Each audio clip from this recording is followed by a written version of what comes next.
Hello everyone, my name is Michał Simiński. I'm a front-end developer mainly in the biotech industry, and today I want to talk to you about the engines of JavaScript, so V8, so the SpiderMonkey, so for Chromium and for the Firefox. And we will mostly focus on the part of optimization, but not only. Let's firstly take a look at our road. So first I want you to know that JavaScript is not simply read line by line like a Node basic. It's actually JIT compiled language, so just-in-time compiled. And yeah, it has to take the multi-level pipeline to just be fast and cool as we know it. So a bit of a bytecode, a bit of the machine code, but this in the future. So first, what our raw text file needs to do is we are having this engine, and the engine sends the scanner into our text file. This scanner is searching for the words, for example, function or something special else, but it doesn't understand the word function.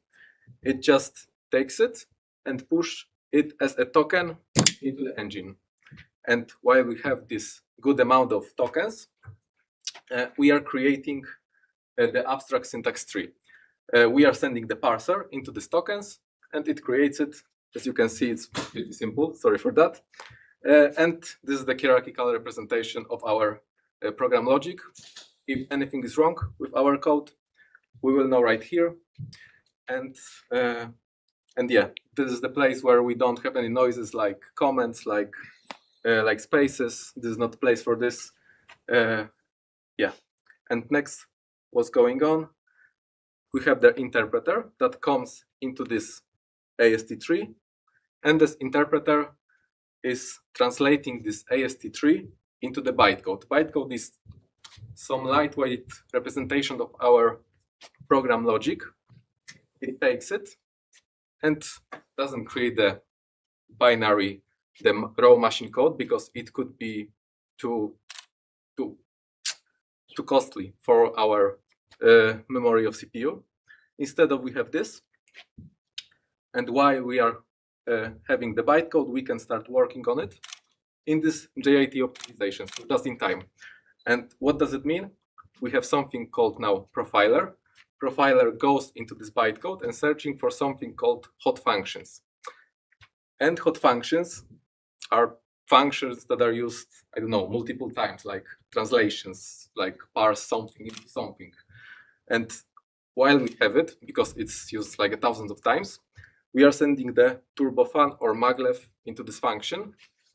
The turbofan and maglev takes it and create the raw machine code to be as fast as possible. And thanks to that, we have, I don't know, 80% of bytecode and the 20% of raw machine code with it. And yeah, this is the essence of just-in-time optimization now, because yeah, while we're having this AST tree is updating all the time, because we are using something called lazy parsing here. And the lazy parsing means, from the front-end developer perspective, it's like lazy loading. So we are updating our AST tree all the time, because something can change, something maybe don't have to be there, and we are just updating this AST tree, and something might be more hot in the few minutes while we are updating the program, and we just evaluate it.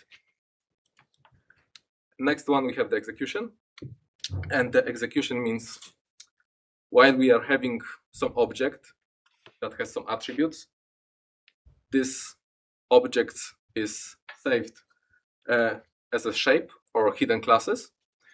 This hidden classes is saved in the memory offset, and next time we are seeing the same object with the same classes in our program in the future, we just take it from the memory offset to just also save the performance boost. And yeah, it is also a big optimization factor for the engines. And then lastly, we have our output. So assuming that everything is okay with our code, we are fine. But if I don't know, we have a function that as an attribute should come string, but it happens to be number because we didn't respect the types, whatever. We are having something called bailout or de-optimization. And this bailout moving back us to the second step. So bytecode, we are going back from the raw machine code right to the save bytecode. And this is pretty costly operation. So from our perspective, just our code will be as fast as is predictable. And yeah, from our perspective, just remember that. And I think that's it from my side. So thank you very much.